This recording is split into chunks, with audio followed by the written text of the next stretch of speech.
জামাত ইসলামী বিগত অর্ধ শতাব্দী পূর্বে এই উর্বর জমিনে তাওহীদের বীজ বপন করেছিল।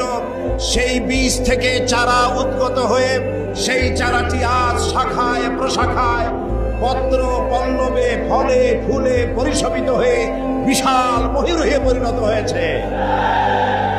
এই জামাত ইসলামের একজন নগণ্য কর্মী হিসেবে আমি নিজেকে ধন্য মনে করি, আল্লাহর শুকরিয়া আদায় করি। জামাত ইসলামী দিন প্রতিষ্ঠার প্রচার প্রসারে বিগত অর্ধশত বছর ধরে এই দেশে কোনো হাঙ্গামা, কোনো মারধর, কোনো সন্ত্রাসী তৎপরতা চালায়নি।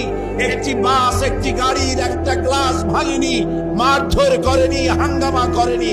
সম্পূর্ণ গণতান্ত্রিক পদ্ধতিতে গণতন্ত্রের বিকাশে দিন প্রতিষ্ঠার জন্য একদল সুশৃঙ্খল কর্মী বাহিনী তৈরি করেছে সারা দেশ জুড়ে। এই সুশৃঙ্খল কর্মী বাহিনী এবং জামাতের মজবুত সংগঠন বাম এবং রামপন্থীদের ভিতকে, কলিজাকে প্রকম্পিত করে দিয়েছে। তাই তারা আজ লেগেছে জামাতের পেছনে। জামাত ইসলামী বিগত 4 বছর 3 মাস সরকারের অংশীদার থেকে অংশীদারিত্ব গ্রহণ করে এই সরকারের সাথে থেকে রাজনীতির চর্চা, গণতন্ত্রের বিকাশের জন্য বিশ্বস্ততার সাথে কাজ করে যাচ্ছে।